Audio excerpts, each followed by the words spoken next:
5, 4, 3, 2, 1. And it's live.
This is Leicester Till I Die TV.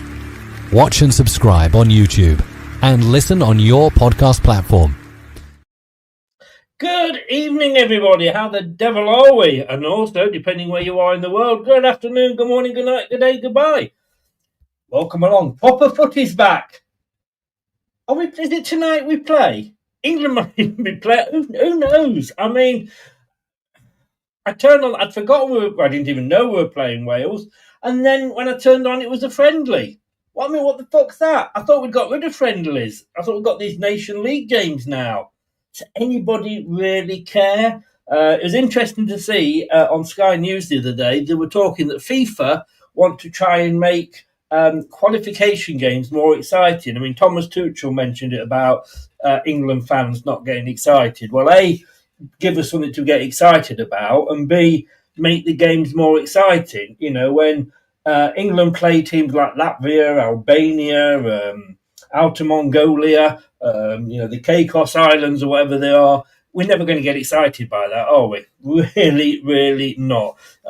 Make it exciting. Years ago, there was a bit of jeopardy. We didn't appear at a couple of World Cups. But look, forget about that. Proper football's back. I am joined by...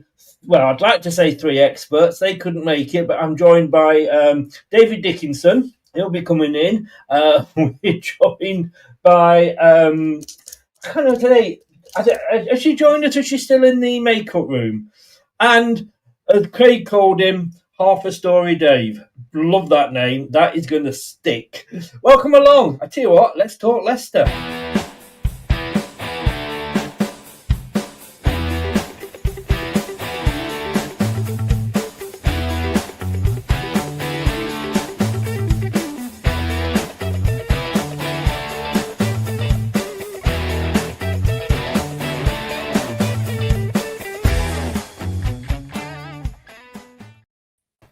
And also good evening to Nate, Craig and Ronald, who are in the chat. And if you join in the chat, you will be showing up in the bottom corner there. Ladies and gentlemen, good evening. How the devil are we all? Good evening. Hello. Anybody excited about England-Wales or whoever we're playing? Is it? I don't know. I think we might well be playing tonight. It's Latvia, isn't it, tonight? Latvia away. World Cup qualifier. Oh, if only I had known. Pointless. I would have cancelled this. And gone to watch England play Latvia. Well, it feels like for me when there's an international break, it's like that weird period between Christmas and New Year where you've not got a clue what day it is. That's exactly what it feels like all the time. That's what happens when you get old, Kate. Oh, stop it. You got a lot to look forward to. It's every day like that. Every day. And no idea what day it is. You speak for yourself, Dave. It starts already, Apart from a Tuesday, of course. Yeah. Well, exactly. Apparently, though, next year we are going to have less international breaks because they are talking, our UEFA, about, as you know, we've had two already. We've got another one coming up in November. And apparently next year they're going to scrap that and put them all together. And we're going to have a 3-week break. I read today, I thought they were going to amalgamate the September-October into like a 2-weeker, but then there would still be the November one will still be in place as well. Oh, that's old news. Is it? Well, you know, Chris, you know me. He's been away, isn't he? Yeah, Oh, this I is thought it. there When was you're no- away, mate, come back, separate one. catch up with the news. Why don't they just play them on a Wednesday like they used to? Wednesday nights. What's wrong with that? Eh? Yeah. Oh, All this Who blooming wants nonsense. Highlights Leave time football together. these athletes? Yeah. I You mean, can't fail they're, that football. they're supposed to be professionals, aren't they? They should be able to play together. Hey, you probably don't even know what Sports Night was. No, probably not. No. No, Kate, you don't. I No. don't think so. Who presented it? Well, Well, David Coleman, Okay. Harry um, Carpenter. Harry Carpenter, yeah. I don't know him. Okay. I don't know. You him. know Harry Carpenter. All right, Harry.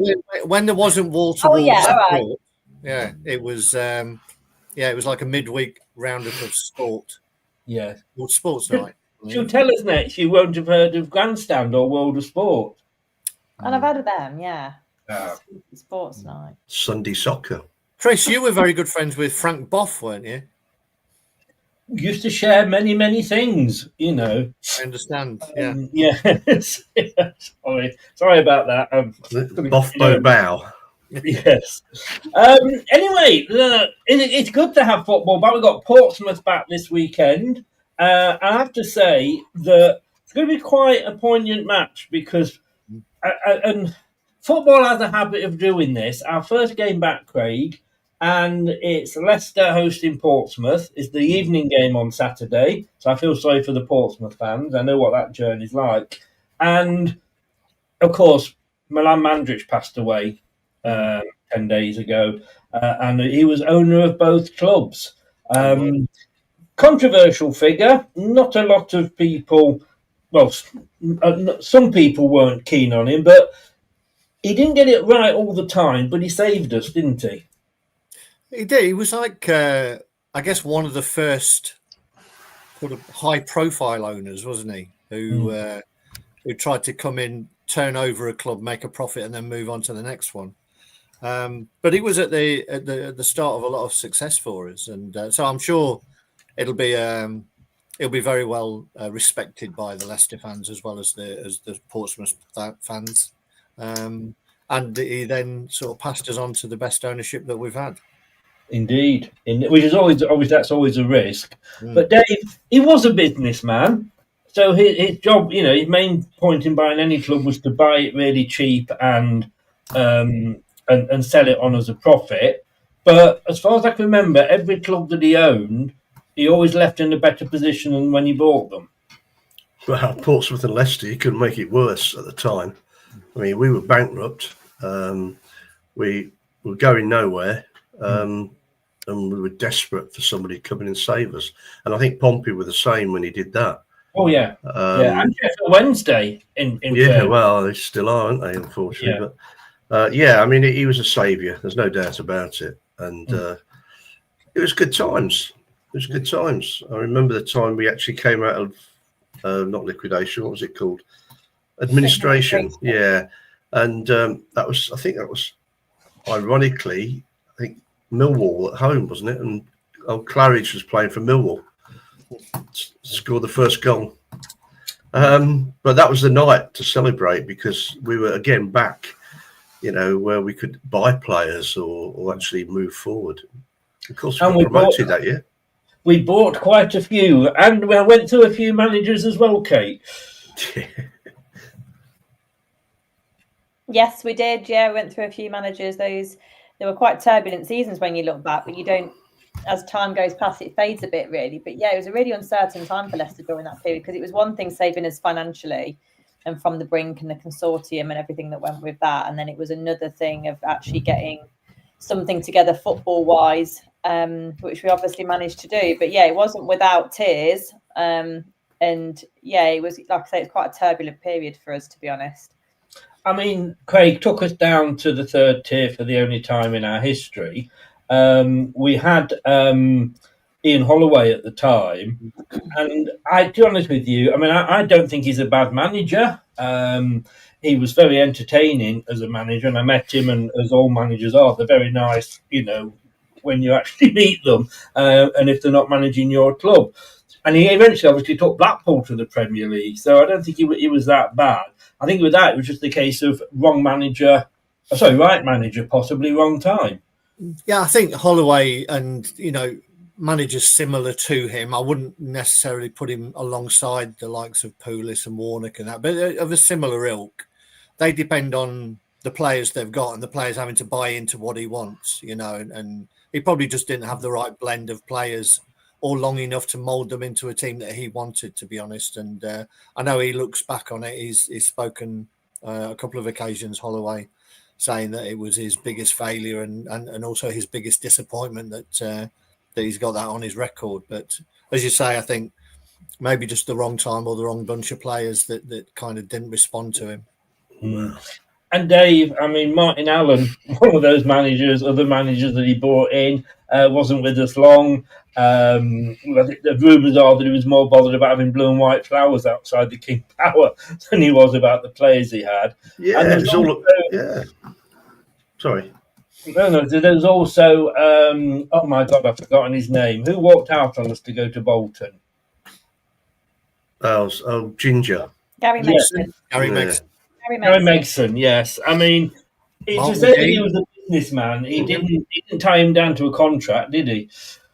No. Well, I think Martin Allen was bloody good. He played some good football under him, and so he wanted the flowers blue. So what? It's all about the brand, isn't it? It's like Shankly having "This is Anfield" up, that type of thing.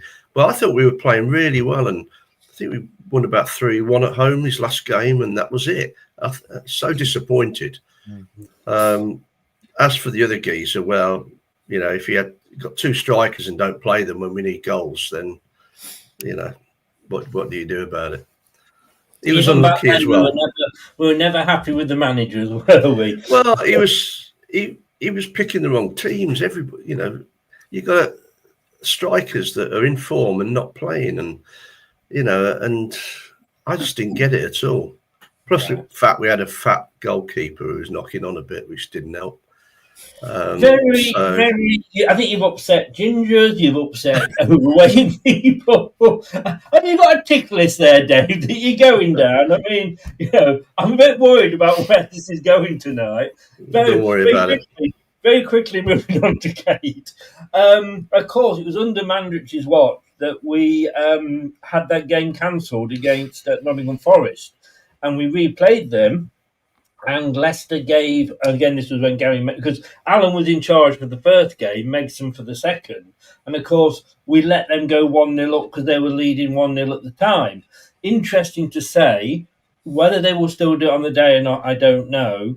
But I've got to get my mind today. The two teams that have recently, Blackburn and Ipswich have said they're not going to give them the goal.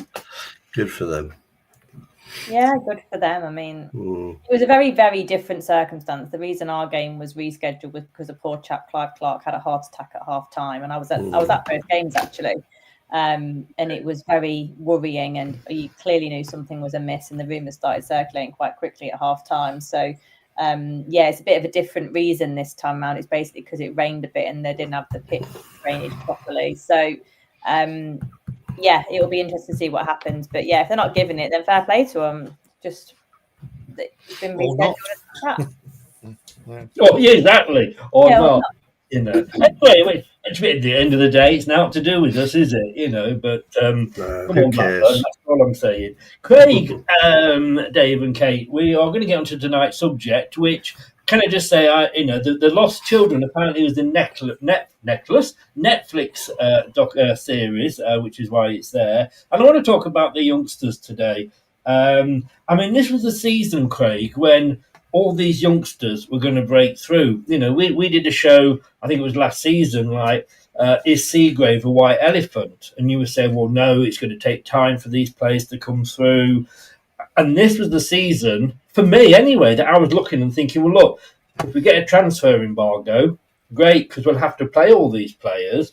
Suddenly, getting now 9 games into the season, 10 on Saturday, we've seen very few of them.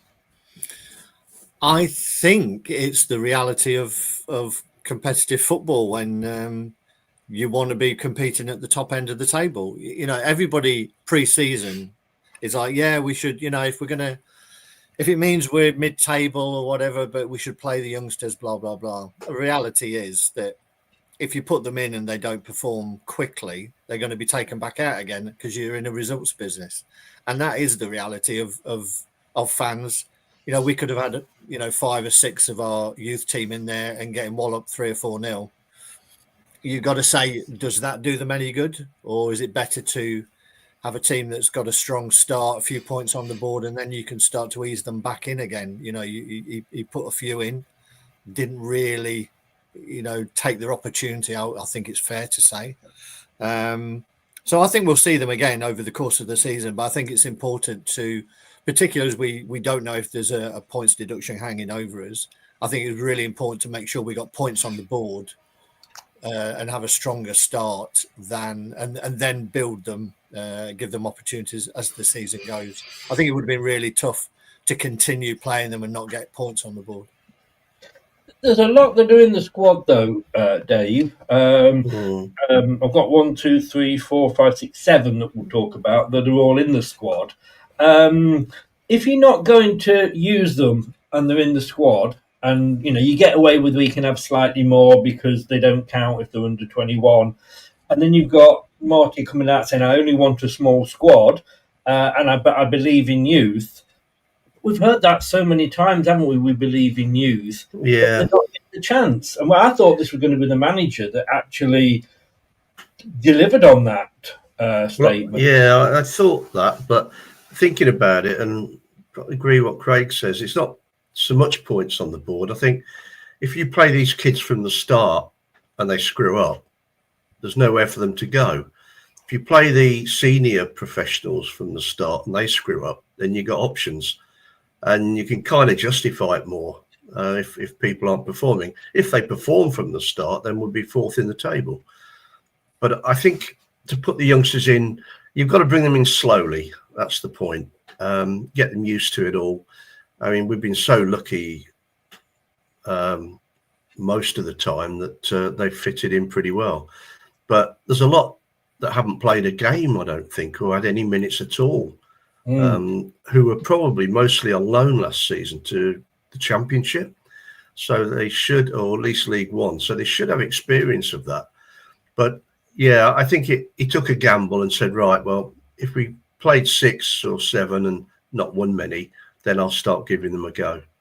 But if not, then I've not lost anything because I've got points. I think it's important to recognise that they are training with the senior players day in, day out as well. And that's part of the development, not just the games once a week at a weekend, that they will be developing as they go along, being integrated as part of that squad. Kate, good point. Kate, what Paul has said there, it's always better to bring younger players into a successful team than a struggling team. You're on mute. Sorry, she's better like that, isn't she? My God, I've never known her be so quiet before. I've never known a woman be so quiet. What I will say is, and I'll add upsetting the women today who's listening, is, wouldn't it be nice if women really did have a mute button?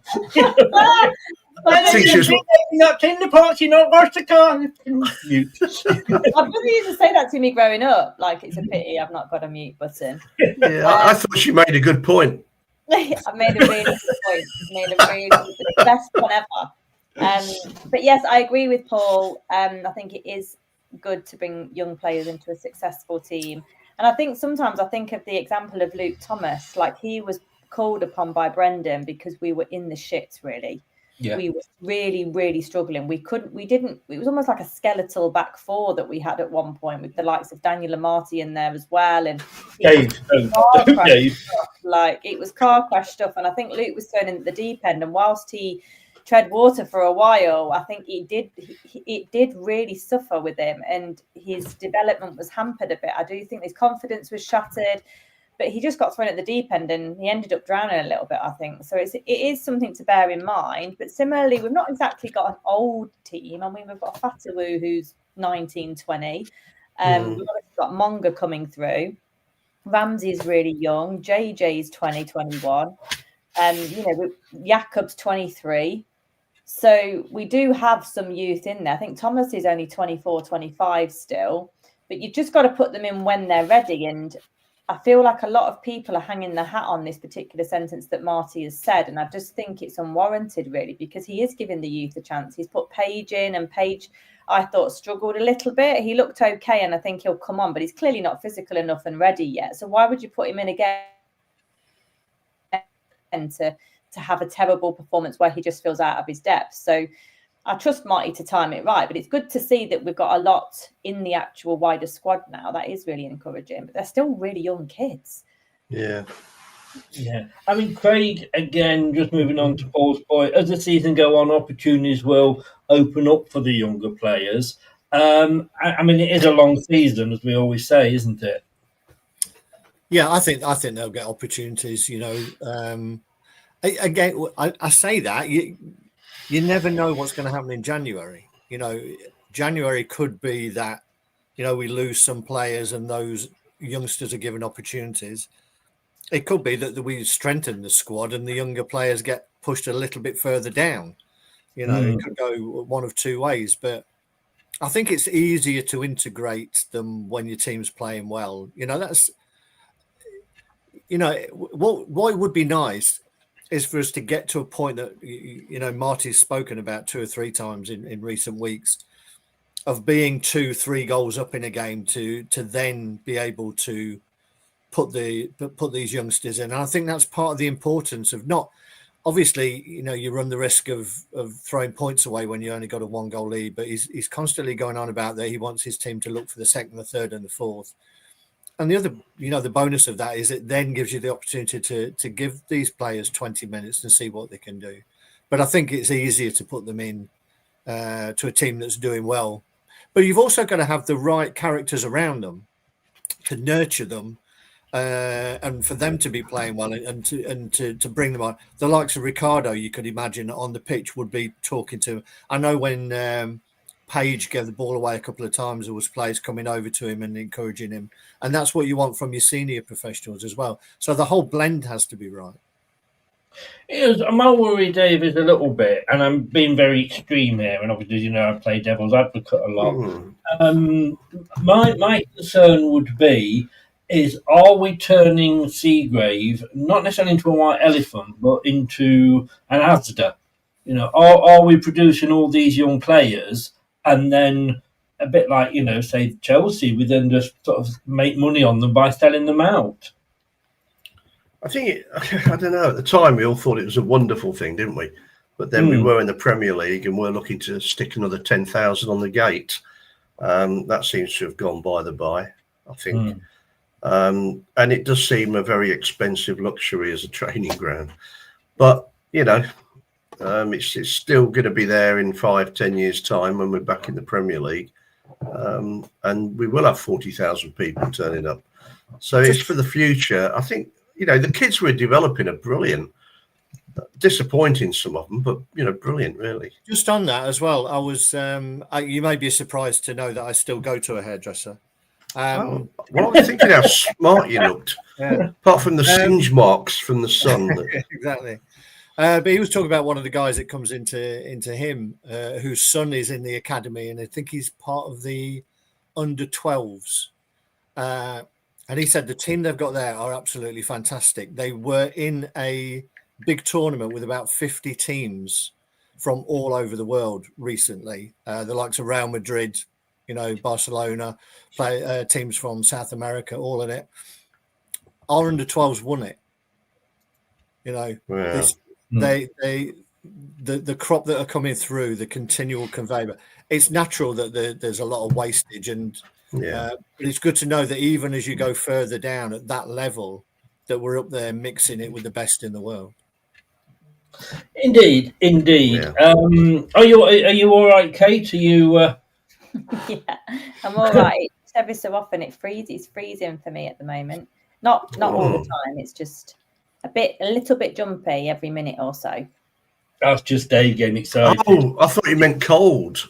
I thought your heating wasn't working or something. Sorry. You mean the screen? No, well, Okay, let me ask you a question.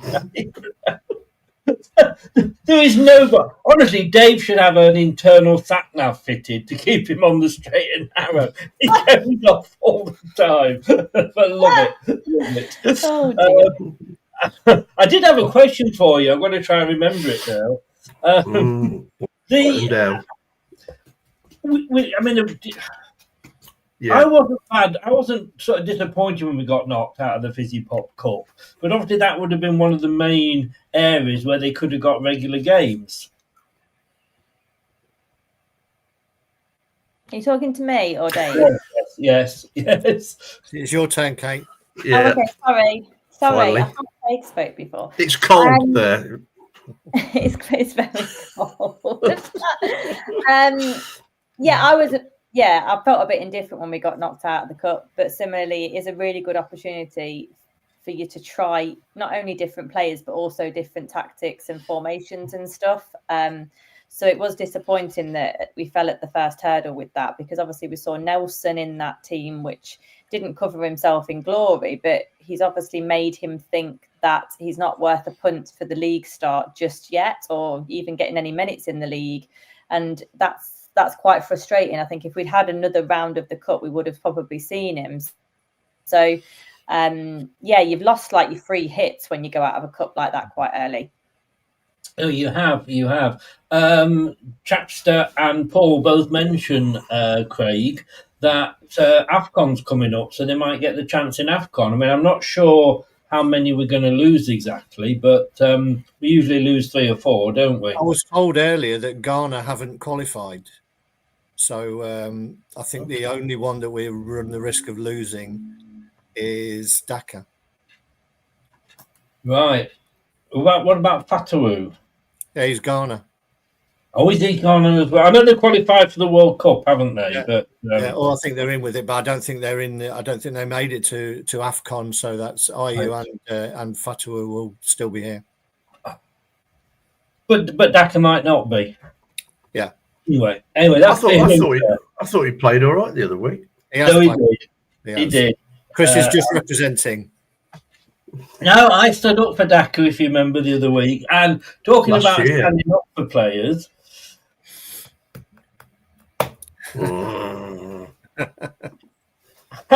Had to. I think Dave has disappeared. You love him, Dave. You love him. All right in midfield. I would say he's all right at another club. Dave, as chairman of his fan club, is it his son who's in the academy? I believe so, yeah, or one of the relatives anyway. Yeah, they've gone to Man City. Yeah, that's weird, isn't it? Yeah. Anyway, we'll be back very shortly, just after a few words from the sponsor. Listen up, King Power faithful. Don't miss Leicester City take on Portsmouth this weekend, live on Sky Sports with Now. It's back to proper football as we welcome back the Championship with Leicester City taking on Portsmouth. Unbeaten in 7, we've only lost 1 game this season. And now you can catch up with all the action live on Sky Sports with a Now membership.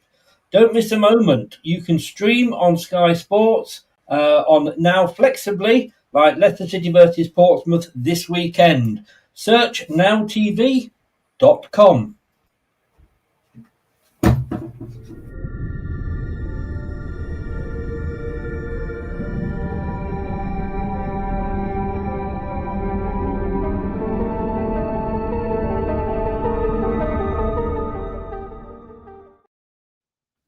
And we're back in the room. Well, 3 of us are. He's like Houdini. I think Dave's expecting a longer break. Like David Copperfield. Hello, Dave. No, he's definitely gone for a top up. He's gone because we brought a Marti up. It's a shame I can't just swap that one picture with the Marti, really, isn't it? Guys, I said bring along the name of one player that you are disappointed that you haven't seen much of this season. Craig, have you got one? I have. I was hoping you'd leave me till last because I've got a couple, which means I won't I can tread leave on it. anyone's toes. I can come back to you, Kate. Mine is Ben Nelson. Sorry about that. As I've just sort of spoken about, obviously he had a poor performance against Huddersfield where he only played a half, I think, from memory, and he hasn't really had a look in since at all, which is really disappointing. I've thought on occasions when I've seen him play for us in the past, particularly in under Enzo, he looked quite a steady, mature, comfortable on the ball centre back. And for me, I think Ben Nelson perhaps is in that unlucky situation where he is probably going to be the Vestergaard of the centre backs if we are to use him, which would mean subbing him out. And I don't think, which is the problem we've spoken about, you know, if the pros and the old guard are doing well, then the youth will struggle to get a chance. And I think that applies here. Like Vestergaard isn't worthy of substituting at the moment. I think that's where he finds himself. So he's not going to take the fast position or that side of it, the Okoli position, because he offers too similar to Vestergaard, I think. So he's like 6'5" or something. Ben Nelson is. He's a big guy, much more mobile and quick than Vestergaard, but that isn't too difficult. So yeah, I'm disappointed that we've not seen him more. I kind of understand why, but we haven't been comfortable enough in games to say for the last 10 minutes, let's bring him on and see how we are. We've not been 3-0 up and coasting in any games where you could give him some minutes. So that's why the cup run was quite important for players like that, because he'll no doubt getting frustrated because he had a decent run with Oxford last year, scored for them, and the fans really enjoyed him. So I don't know whether that might mean a potential loan move in January. He struggled with an injury in the summer, I think. So yeah, for me, Ben Nelson is the one that I'd be most encouraged to see, because I think he's the most ready out of the youth that you can probably think about. I mean, Armchair said there, Kate, Nelson will go out on loan on January. Do you think so? Because they're talking today, about Wout Faes possibly going to Turkey in January. Is that for a holiday or for a loan? For the particulars who actually were looking at him when Ollie was in charge. Apparently, they've not kept a clean sheet this season. Okay. We'll see. I mean, January is a very strange window to do permanent purchases and deals. So you're more likely to see a loan move. I don't know. I don't know about Faes. I'll believe it when I see it. We haven't had anyone really of note come in that would interest him enough or would pay him enough to sacrifice his salary. So I don't know. But yeah, Nelson, I would think, would go out in January if everything remains the same at the moment. Right. You keep freezing. I don't know if she does for you two guys. She never freezes for me. For fuck's sake. I'll go out and come back in. What do you like? You asked the question. I did. I'm my own worst enemy, really. Yeah, you are. Can I just say, look at this, guys. Craig and Dave next to each other could be twins. Hold on. If I push that back a bit, maybe. Yeah, there you go. Look. It's good evening from me, and it's good evening from him. He's a bit browner than me. Well, you're a bit red there, you know. That's because I rushed out to the kitchen to get myself a plaster. Oh. I was repotting a cactus today, which wasn't a good idea, and I tried to pull it out, and I know, yeah, I did feel a bit. Yeah, sorry. I was. I thought you cut yourself on Chris's razor sharp wit. Yeah, I tried to dig it out while we were talking, and it started bleeding again. So I'm going to say nothing about little pricks, Dave. No, it was. I did feel a bit of a good timing. What room did I walk back into? I've got poorly. That room. Yeah. Dave, moving on from your job. Life. Yeah. Never know what's coming out of your mouth. Dave, let's, again, who have you been disappointed? Well, I think Kate was talking about Ben Nelson. I agree. That's the most disappointing thing for me. I thought he would be a regular this year. But as I say, he didn't do great, did he, in the League Cup? He was injured a lot last year. Myself, along with a lot of other people, were looking at it this season and going, Nelson +1. Yeah, but he did well. Was it Oxford he was at? Yeah. Yeah, he did well there, didn't he? So I think these injuries not helped. If he'd have stayed fit, and has he been injured before, if I remember rightly, a couple of years ago maybe? Because he played in Europe for us, didn't he? In 4 or 5 years ago, maybe. God, how old is he? He's been All around these a while, questions. hasn't he? Yeah, he has, yeah. So I thought he'd be ready for it this year, but clearly not. I hope he doesn't go out on loan, because I think what the guys are saying here that they will get a chance later on, maybe in the new year or February Obviously, time. in the new year, you expect Suter to be back as well. Yeah, So hopefully. I mean, he may go out on loan to get some fitness, but more competition. There's only so many times you can send these guys out on loan, though, isn't there? I mean, Yeah. let's get them off the books if they're not wanted. Interestingly, Ronald says there, Faze didn't play for Belgium last night, and I don't think the manager will pick him again if he stays at Leicester. Oh, that's You won't bullshit. pick him again because he's shit. Yeah, that's why I don't get picked. Yeah. With Leicester. In fairness, though, look, you all know my feelings on Faze, Kate, but he's not actually done bad this season. No, in the Championship. Well, Yeah, in recent games, the 2 individual errors have been his. Swansea and West Brom. Yeah.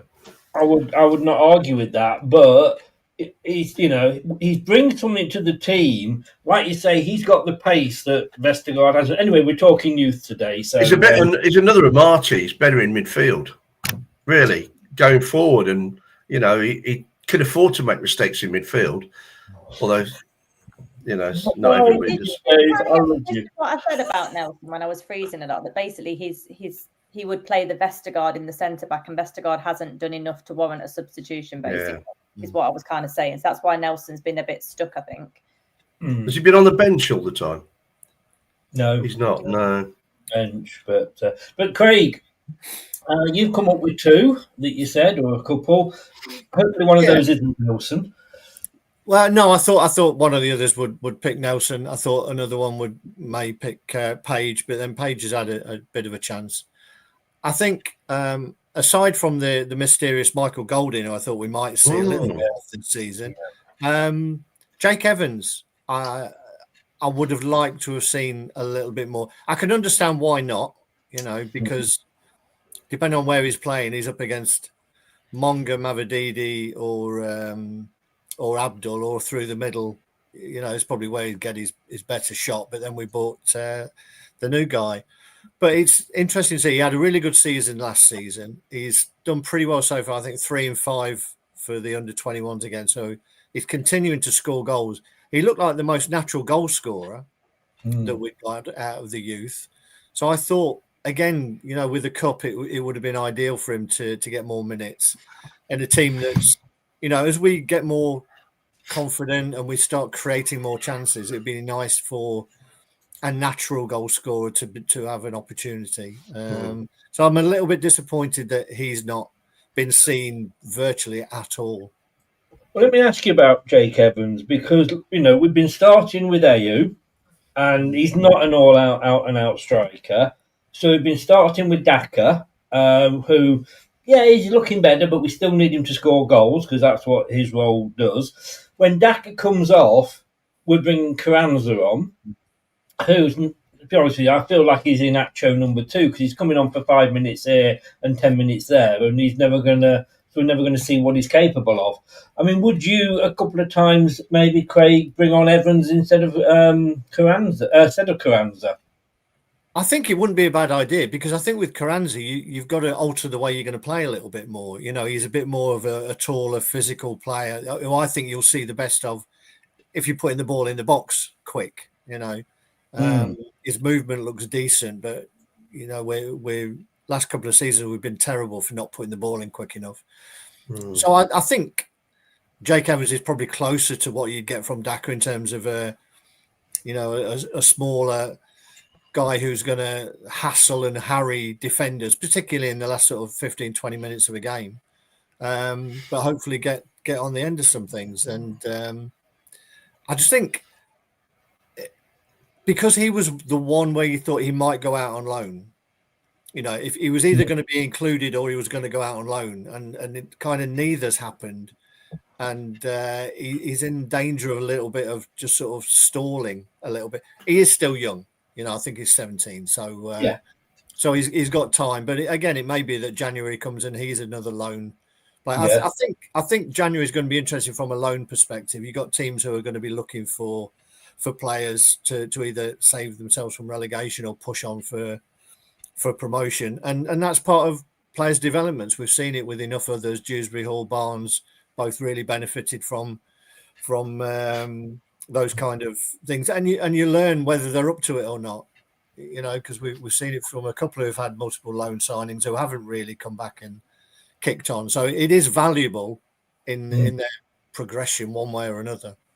Just looking here at Jake Evans, his main position, it says here, is the right winger. But he can also play left wing and centre forward. I mean, in fairness to Jake Evans, he's never going to start as a right winger while Fataru's. He's not, but we shifted out Casey McAteer out of the squad, and so as a backup there to come off the bench, you would have hoped that there may have been an opportunity there, but that's not materialised. No. And on the other side, he can also play left winger, but of course you've got Mavididi and Monga swapping. So yeah, I understand how difficult it is, and that's why it's a little bit frustrating. I think. I know you might take this the wrong way, but I was kind of encouraged that Ayew didn't get off the bench against Swansea. Yeah, because that for me looked like forward thinking that Ayew can do a particular job, but he's not necessarily the future when you've got these other players who can offer a little bit more. So that I thought that would have been a safe bet for him to bring Ayew on, when we were up, and he didn't. So be interested to see how the next few games go and how Ayew's fitting into this squad. I think we were comfortable against Swansea, and I don't think Ayew is the player you necessarily need to bring on there. It's maybe if you're struggling or you're just hanging on. Who was your second one, Craig? No, as touched on, it was Golding. I thought Right. I thought he may have got near the squad, particularly with the midfield being. Well, let's say that I don't think anybody other than James has done really well. I don't think anybody else has said this is my spot in midfield. I think that's up for grabs.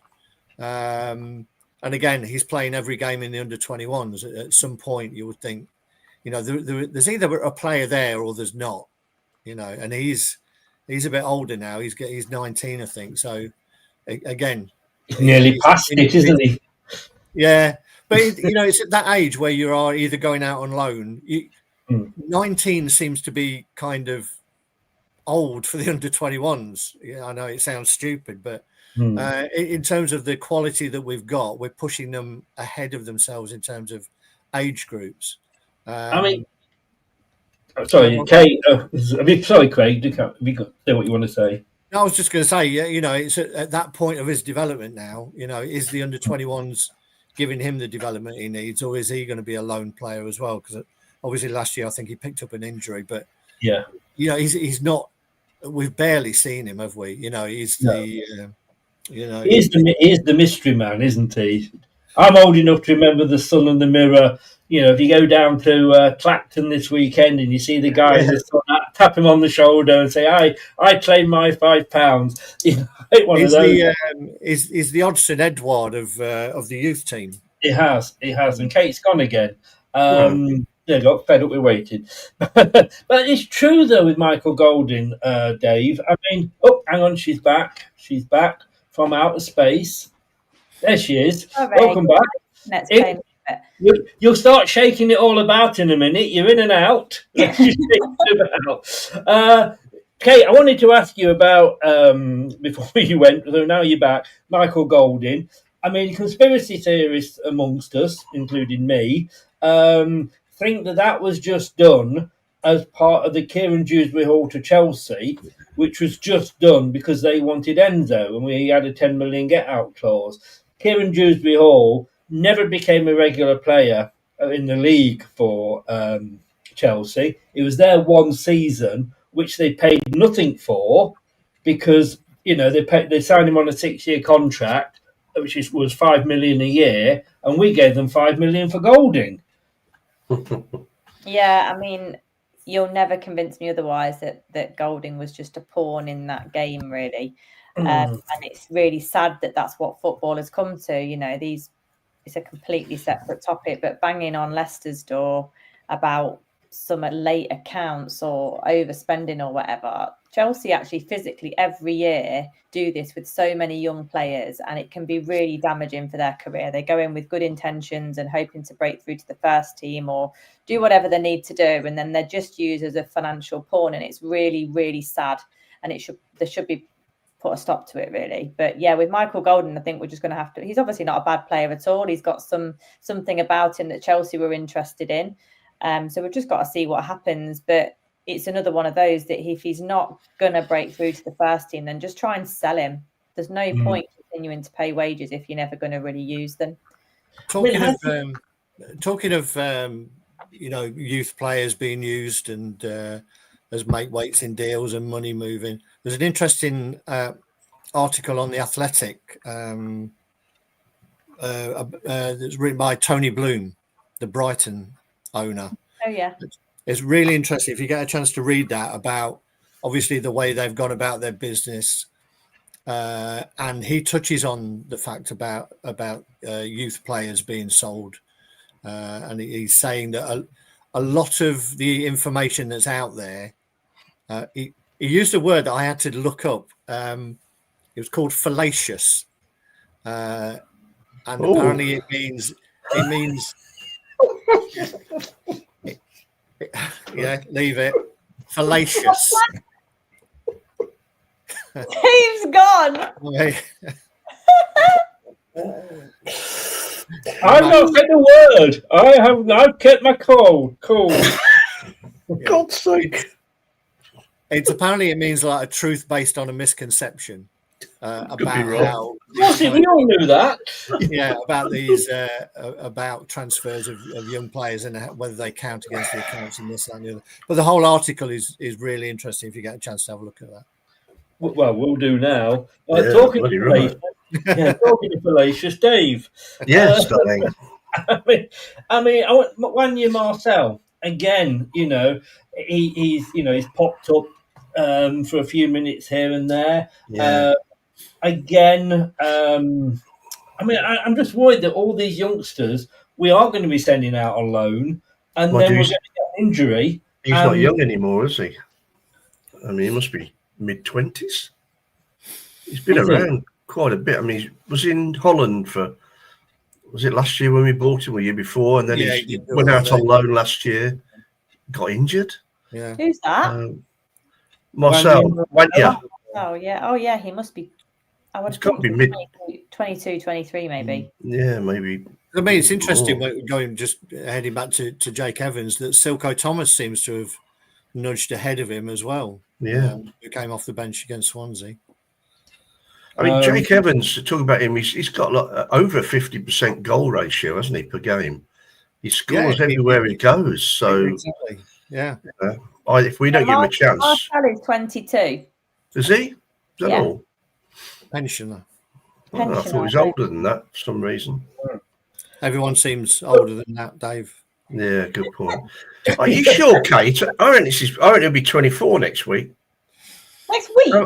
We'll have a look, because I get these pop-ups of Leicester players' birthdays coming up for some reason. Yeah, he's 23 on Sunday. Is it 23? Is it? Okay, fair enough. You want to watch those pop-up days at your age? Well, it can be very dangerous. Very fallacious. What it is. Exactly. But look, I mean, got all misty now. I don't know what the singular of fallacious is. Oh, I do. Don't ask Dave. No, I know what that is. Yeah. Well, welcome to Countdown. Turn it into a verb. Yeah. I fillate. No, I'm not going there. I'm going to say I fillated, but that probably doesn't sound right either. Anyway, it'd be nice to see Jake Evans playing somewhere. Yeah, I mean, I am a bit worried, like I say, Craig, that we're going to, we've got all these youngsters and we're not giving them a chance. But then, to play devil's advocate, when we're doing as well as we are, and I still say if you'd have given us this last season, we would have bitten your hand off. You can't change something that's a winning team. No, as we said right at the start, they will get chances, but they'll get chances and more chances and better quality chances in a team that's successful and is pushing at the right end of the table. I think that's the case. And I know you touched on it earlier about, is Seagrave going to just turn into a place where we develop youngsters and sell them? It's not a bad thing. You can't bring every player through and give them a place in the first team. If you're developing players who are good enough to be sold for money, that's revenue for the club. That's not a bad thing. It's a different theme to what we did originally, wasn't it? Sell the best player and then buy 2 or 3 more. Yeah. But here we're not even having to pay for them. And Man City are making millions out of it. Liverpool, that's what the big boys are doing these days. They're developing players who are good enough, but not necessarily good enough at their level. But they're still making millions off the back of them. Well, don't parents love it if they go there and see the kids training there and places like that? I mean, that's talked earlier about the Seagrave and the disappointment maybe, but at least it attracts these youngsters and their parents. So maybe wasn't a waste of money after all. Yeah. Okay, I agree with what Craig's been saying, but we in this financial situation we're in, we're having we didn't spend a penny on incomings this season. We sold, if you like, the best of the bad bunch from last season. We all thought this was the season that we were going to see them break through. Do you think it's come a season too early because of the situation we're in and we're needing to get back in the Premier League? No, you could argue it's the right kind of time rather than putting these youngsters in a much higher quality league. We could put them into a league that's a bit more forgiving and they could build up their confidence. When Premier League players are loaned out, they are often loaned out to Championship clubs for that reason. Like we saw it with Harvey Barnes, we saw it with KDH. So that's kind of the usual route, is to go down the Championship route. But I think it's just the fact of it is that they're either not ready yet or they haven't shown enough to warrant replacing the guy on the pitch at the minute. And some of them are so young, we do forget how young they are. I guess we do, but after the old saying, if you're young enough, if you're ready, you're old enough or whatever. I can't think what the saying is. That old saying, That old saying. You're old enough, you're good enough. That's it. Or you're good enough, you're old enough. No, if you're good enough, you're old enough, is what I'm saying. And if you're good enough, you're not too old. I mean, you look at Monga. They're obviously not good enough. Nelson had his chance in the cup to, I think, cement a position on the bench minimally, at least being on the bench, and he didn't do it. He didn't. So do you think then, Kate, that when we're loaning these players out, then that's actually their level? Because I know Oxford are in the same division as us, but that might not be for more than this season. And a lot of them have gone to sort of League One, League Two clubs where they're getting rave reviews, and I'll come on to one of them in a minute. But that is their level. Kate? Yeah, potentially, yeah. I think, I don't know. Potentially, yeah. I think... sorry, Dave. Go on. What I was going to say is what you see sometimes. Don't be fallacious, Craig. Yeah. What you see sometimes is, though, that there's different elements of football, isn't there? There's, you could go to a team that's struggling, particularly as a centre half, and you're in the game all of the time. The higher up you go, other parts of your game are tested, like movement off the ball or concentration levels, those kind of things. So it's not just necessarily your footballing talent, but the other elements that make you a top player are put to the test. And I think, particularly in that Huddersfield game with Nelson, that his concentration levels weren't right. and he was getting caught out of position. And you don't need another one of them. Well, exactly, and that's it. You're put under pressure situations, and you either can respond to it or you can't. And sometimes you're right, you find your level.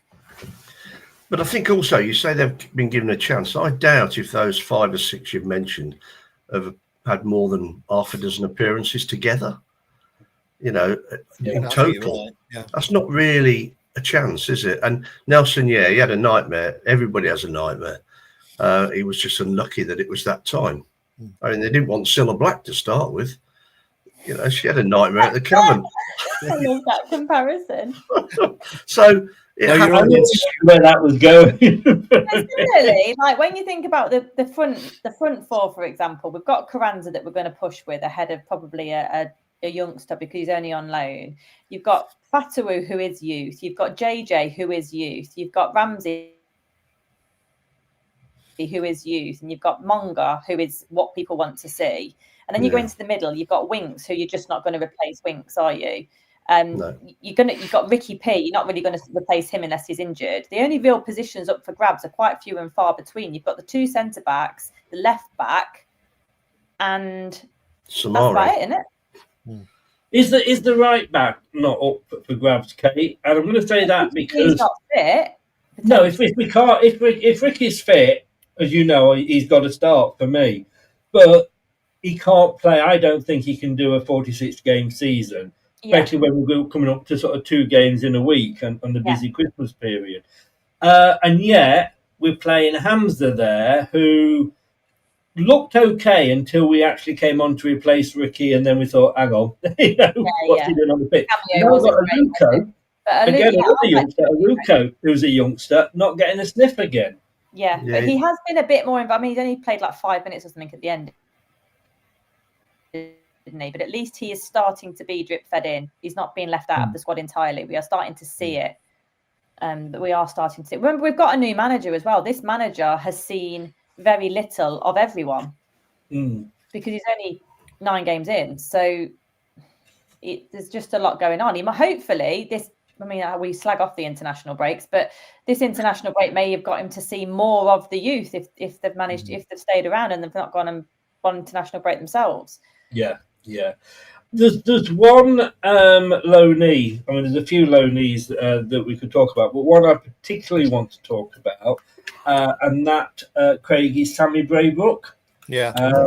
He's gone to Newport County, and Mike, who's a good friend of the show, absolutely loves him when I've spoken to him. And they've also obviously got a poker as well. But Sammy Braybrook, it says here, joined Newport County at the end of December. He's being praised by fans as different class and levels above everyone else on the pitch. Often acting as the link between defence and attack, there was a desire from Newport fans to extend his loan. He's doing really, really well, but we're talking about the worst team here in the 4 divisions. So, again, is it fake praise? Because, Dave could put on a pair of boots and maybe look good in that Newport side. Well, probably 10 years ago. What do you think, Craig?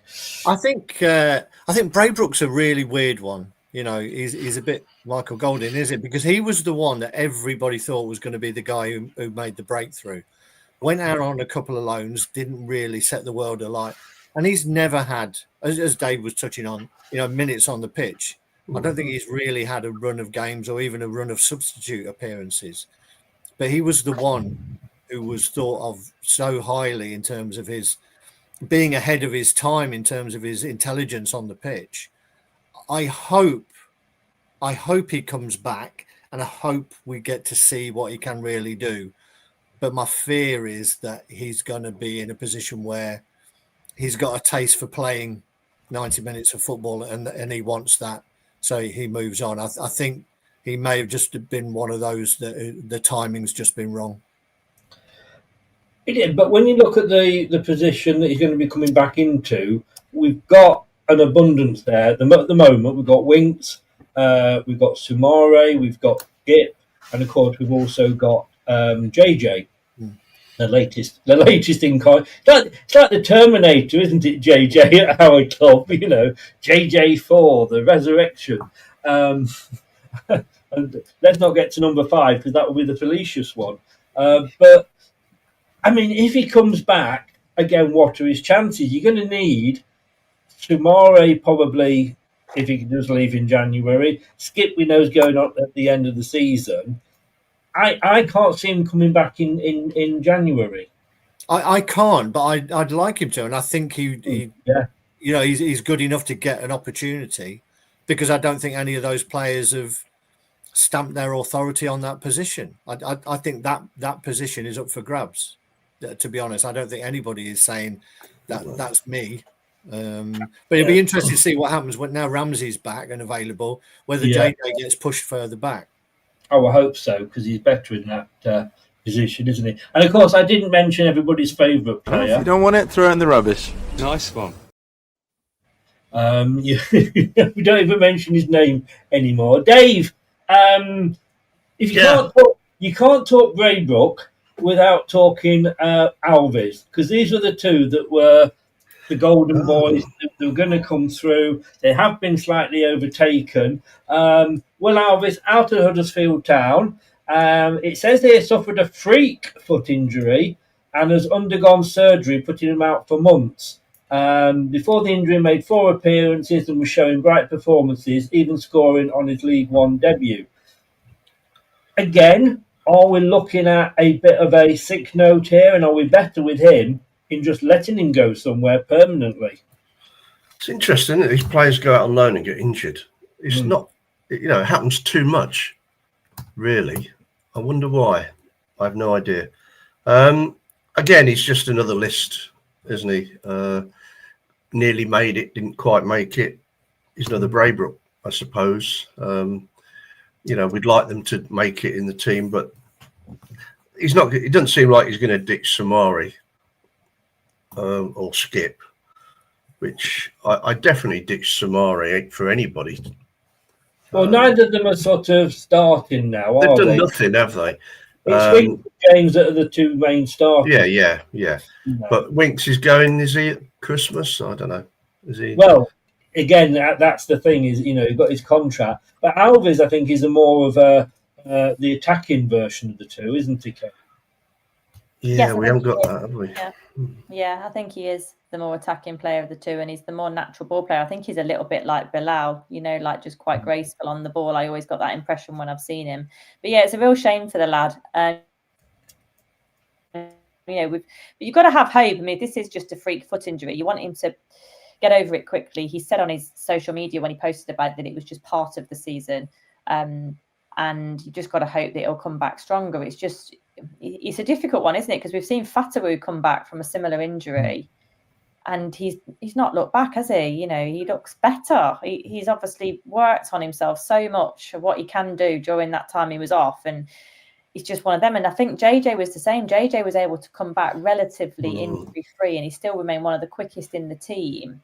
But obviously, the likes of Ricardo just continue to suffer from that injury or the repercussions of it. And the same could be for Alves. You just got to hope that he pulls through it, really. But when he was such an infancy in his career and hadn't really broken through into a first team yet, it's been quite derailing for the lad, really. And it must be awful because he's had... Well, he had the ACL last season, didn't he?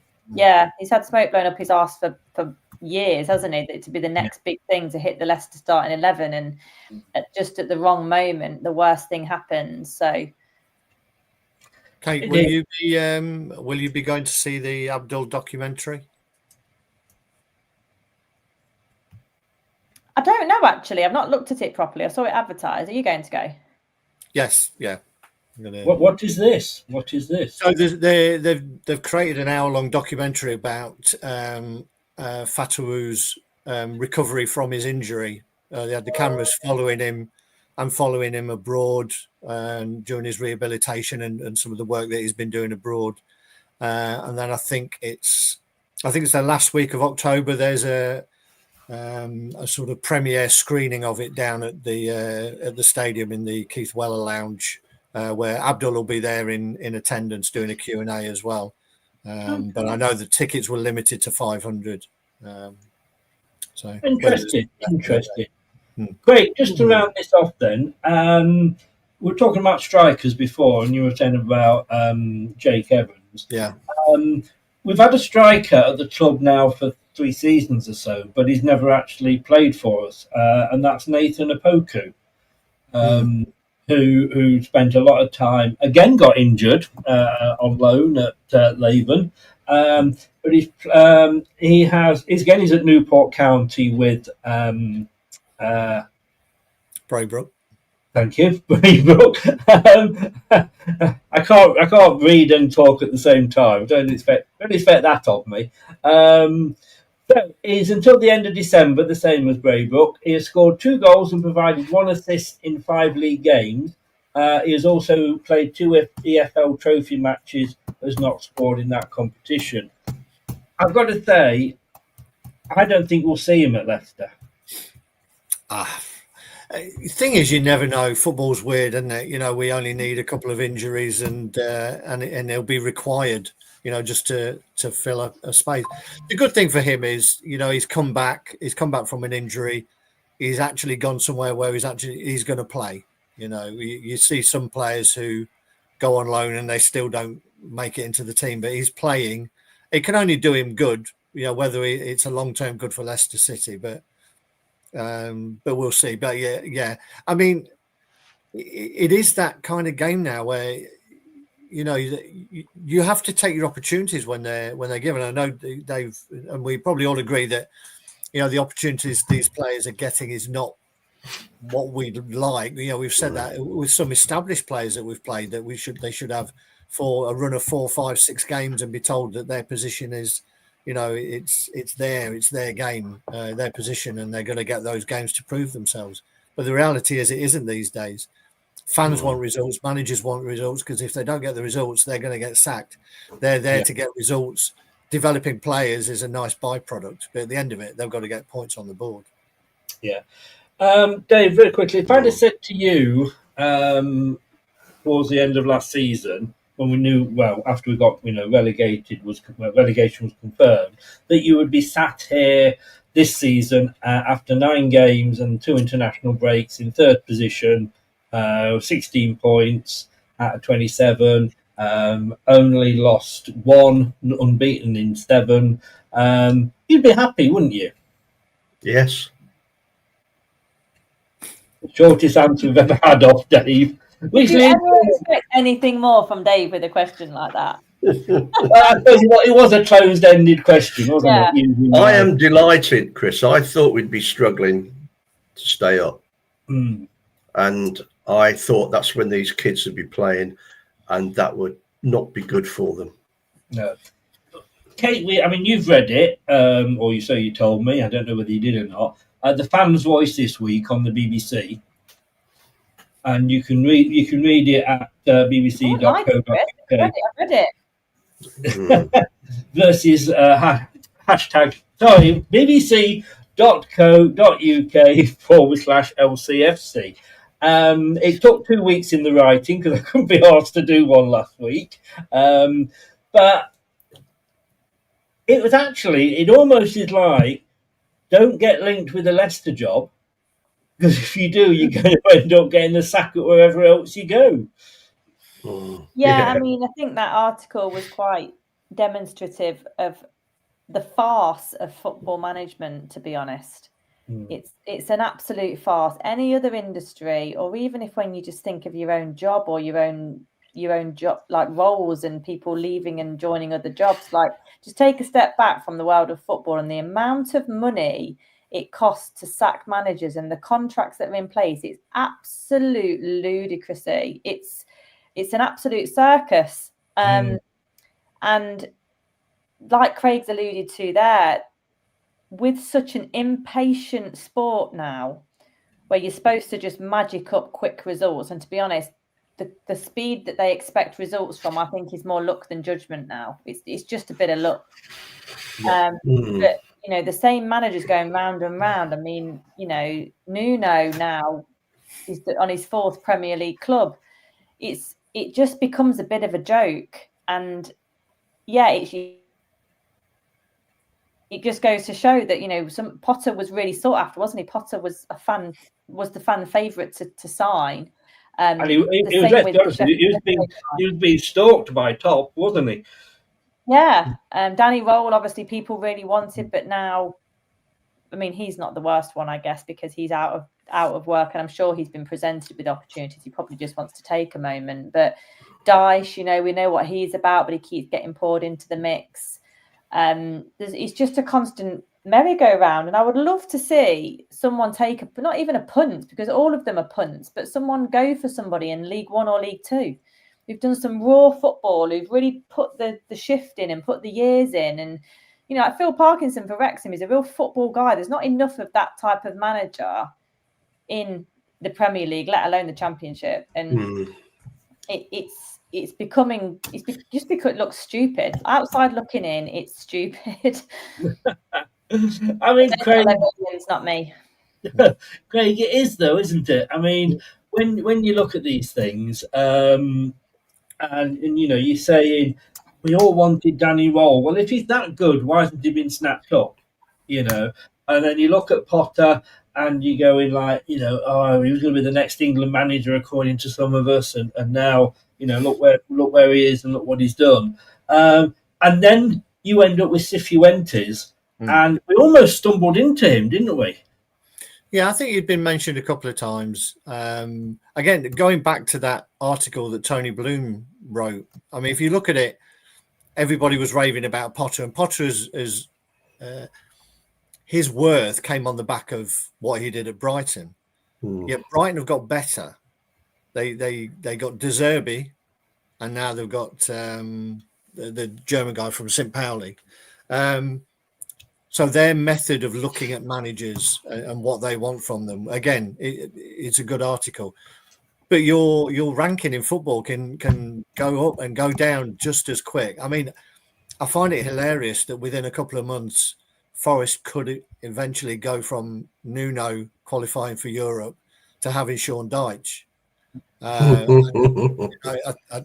think that just sums everything up about modern ownership, you know, who take short-term view of things. Tony Bloom at Brighton is a long view. He'll be researching his next manager, you know, and probably the one after that already, you know, from all the data that they collect. But football, it's just become such a ridiculously short-term, results-driven business. And at the end of the day, if you talk about the Premier League, only 17 managers, you know, if everybody stays all season, only 17 managers are going to stay up. Teams have to get relegated. You know, it happens. You could have 20 great teams. 3 of them are still going to get relegated. That's the nature of football, but we seem to have lost it along the way, and it has to be that you're competing all the time. I think with Potter, even the Brighton fans weren't overly happy. I mean, we thought what a great job he was doing there. But I came back on the train with a load of Brighton fans when we got spanked over there. And they were saying, well, it doesn't matter if he does go. We trust the chairman to do the right thing and get a good replacement. And they weren't bothered. They really weren't that bothered whether he left or not, which surprised me. But they were right, weren't they? Yeah. Oh, yeah. And I don't wish to say stoke the rumours of Dyche going to Forest, but of course he lives in Nottinghamshire. He does, Just saying. Worrying thing is, of course, that's very close to Leicestershire as well. Guys, thank you very much. I'm sure, look, we're going to be losing players in January because we're going to be trying to sell players so that we don't just let them go for nothing in the new year, in the new season, next season. That'll be a good show, won't it, January? Yes, there'll be a lot, I'm sure. But we will, I'm sure, see more of these, and they deserve the chances. I just hope they get the chances. Then my worry is if we actually sign players, whether it is blocking youngsters maybe coming through. But we will see. We will see. Guys, thank you very much, and ladies as well. Have a good week. Bye, everybody down here, wherever they are. Well, look, I don't know who you've got down there. I mean, that's private to you, isn't it? Yes. I've got AI down here. Who's my? Have you? How is she? How's she doing there? She's very well. Good. Very well. Surprised me with all my info. Guys, Indeed. on that note, thank you very much. Do take care and see you soon. Cheers, Bye, everyone. everybody. Have a good week. See ya. And Bye. There we go. And like I say, I did say before, so do it again. I'm going to go do it again because it's contractually obliged. Listen up, King Power faithful. Don't miss Leicester City take on Portsmouth this weekend, live on Sky Sports with Now. It's back to proper football as we welcome back the Championship with Leicester City taking on Portsmouth. Unbeaten in 7. We've only lost 1 game this season. And you can catch up all the action live on Sky Sports with the Now membership. Don't miss a moment. You can stream Sky Sports on Now flexibly. Look at the games there. Leicester City versus Portsmouth. Southampton, Swansea, Fulham, Arsenal if you want the Premier League, and Bayern Munich versus Dortmund if you like your football to be German. So a lot of choice there. All I'm going to say is, thanks to the guys for coming on. Really do appreciate it. And I should appear now, and there I am. I will see you on Thursday for the prediction show. I'm off tomorrow. I'm off to see some flowery twats. What can I say? For those of you that know, you know. Take care, and I will see you all tomorrow. Don't forget, subscribe, like, and do all that. And if you've been listening via your favourite podcast platform, thank you for lending me your ears. Good night. Thanks for watching. These videos are tremendous. You'd better like them too, or I'll be back. This podcast is proud to be part of the TalkSport Fan Network. TalkSport. Powered by fans. That will conclude this evening's entertainment.